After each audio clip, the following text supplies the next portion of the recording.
Hello. Hello, hope you're doing well. My name is Dan from climbingarborist.com.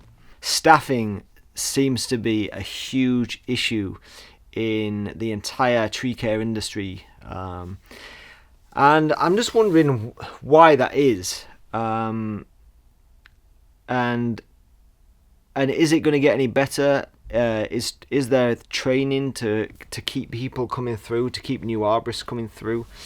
The most obvious thing to think why it may be happening is because more and more people coming out of schools, like high school, colleges, that kind of thing, aren't going into trades because, for the last decade or two, people see like office work and tech and all that kind of stuff as like higher paying jobs, more corporate kind of work, and people seem to be training for that in school and coming out and doing those kind of jobs. That would be my personal assumption, but I don't know if that is true or not.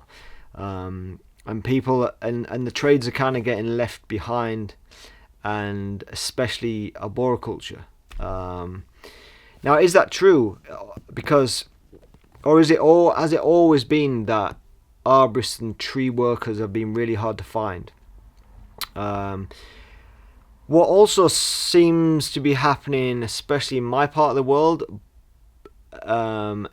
but it's been a common thing in other parts of the world for a while, is people being subcontractors, so like contract climbers.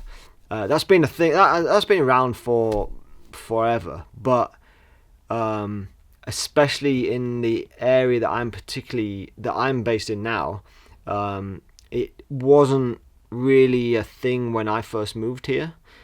Which, for one, I found that strange. When I moved here, it wasn't a thing, which was strange because other places I'd been, it was very common. But now it is pretty commonplace, and there are a lot of contractors around. And like for different, there's pros and cons to both. There's pros and cons for employees and employers and contractors and all this kind of thing. But is it easy to find staff for you?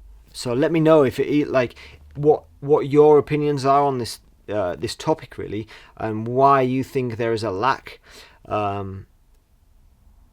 And do you train in-house? So do you bring people in who have no training and train them up through the skills, gain the knowledge, and you're willing to train them even if they might leave because you think that's just all part of the process, and it's the best way, because if you train them from scratch, you're teaching them the way that you like to do things, the way that your company operates?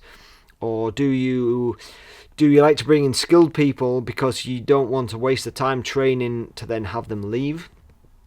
Or do you just not have to, maybe you're a really small company and you don't have time to train?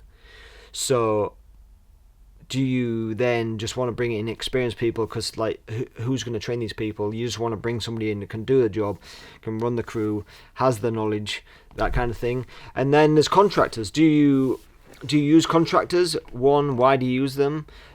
Do you know more skilled people that are contractors? So when you need really skilled people on jobs, do you bring in the contractor?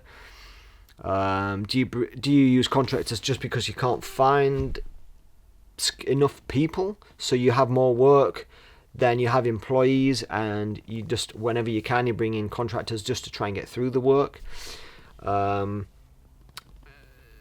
What are the downsides to the contractors as well? Because obviously the contractors aren't there every day knowing your processes every day. They're not at the yard in the morning. They're not seeing how things are done, where equipment goes, where it gets stored, what equipment you have. They don't see that every days. They may just be in with you one day a week or one day a month, that kind of stuff. So what are the downsides to contractors? Do you have less trust in the contractors because at the end of the day you don't feel like they have as much responsibility or they care as much about your company because you're just like one company out of 5, 6, 7 that they work for, so they don't have that same care that your employees might have, because your employees feel like they're part of the company.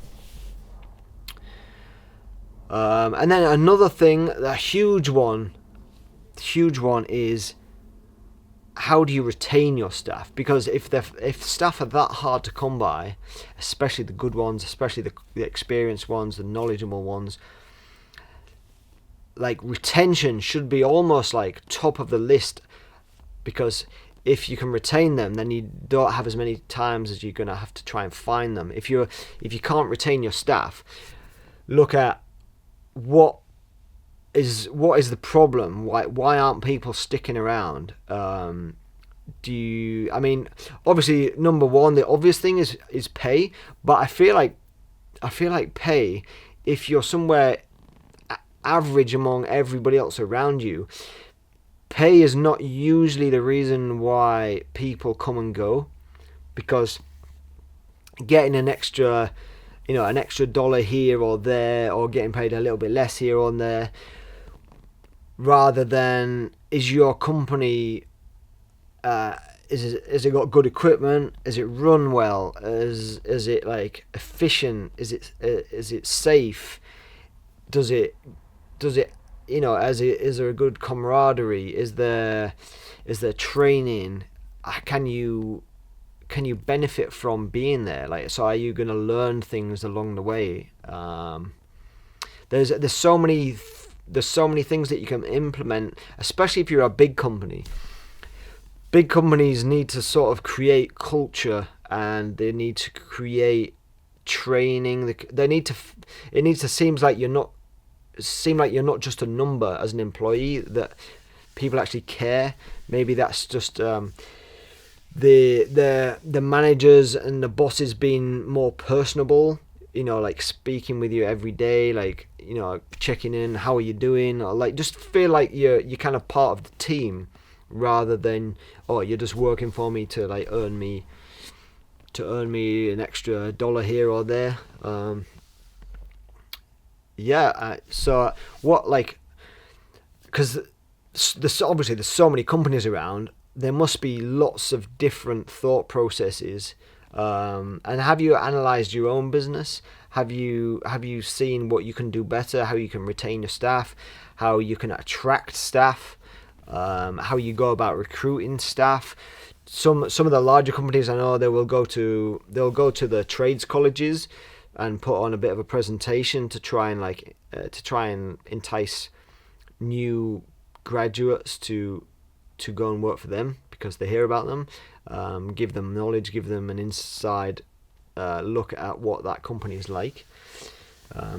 Do you think that, have you been like an arborist that has got a job because of like a company coming into your college, that kind of stuff? And then back to like, why is it so hard to find arborists, really? Is it and do we think that is going to change much in the next decade or so? Because if obviously the big benefit, the big plus that we have as tree workers, as arborists, is we don't probably really feel threatened by AI. But as the months tick by and we all see and we all start using AI, even in just like social media, using chat GPT to like and see what it can do, it's crazy to think that in another 3-4 years, like, a lot of these office jobs, will they still be there, or like, can a computer just do everything for them? So whereas as an arborist, it's hard to see, I suppose, even for the next 10, 20 years, it's hard to imagine how that might affect us. So are we going to see a shift back towards the trades? And so people coming out of colleges now, maybe they become aware and they start thinking, hang on, well, we don't want to work in tech because we might not have a job to go to. God, so many questions, really.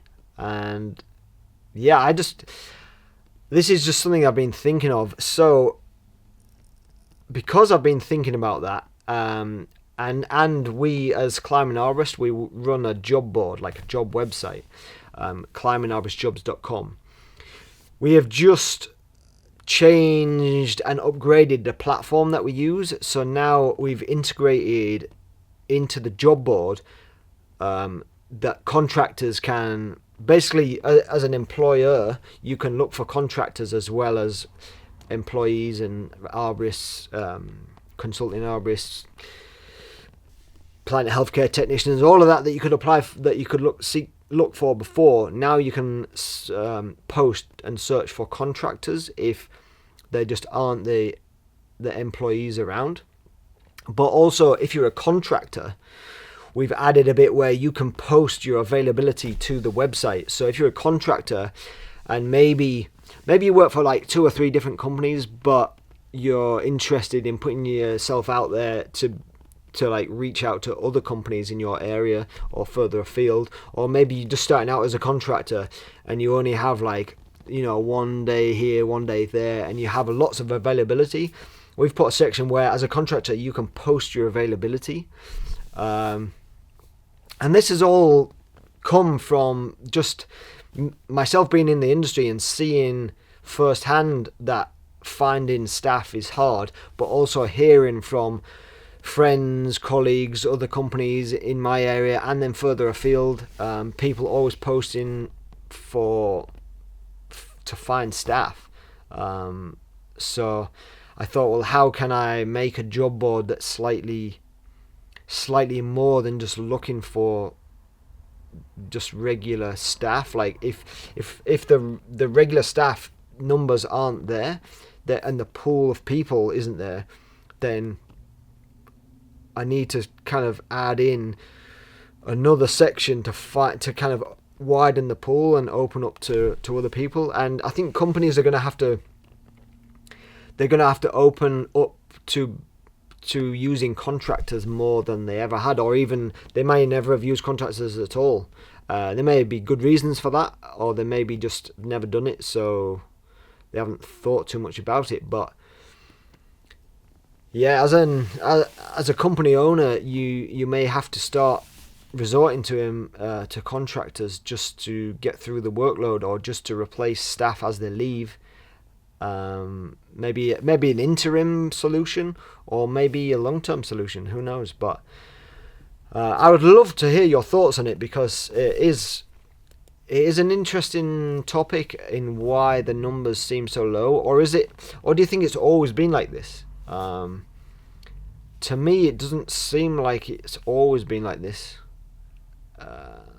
But maybe it is just my part of the world, but it seems like it is all over the place. So yeah, anyway, let me know in the comments and see if we can I don't know, do something about it, or entice more people into the industry, especially with the thought of like AI maybe taking more corporate jobs and stuff. So yeah, anyway, thanks for listening to my thoughts on staffing, really. And yeah, like I mentioned, the job board, climbingarboristjobs.com, you can post on there for free at the moment. So yeah, if you're a contractor, if you're looking for contractors, if you're looking for full-time staff, and it's more than just for climbers, it's for every type of arborist position you can think of. So yeah, you can post for free. So go and check it out, climbingarboristjobs.com, and also let me know what you think in the comments about everything we've spoken about. Alright, thanks fellas and ladies, and I'll see you on the next one.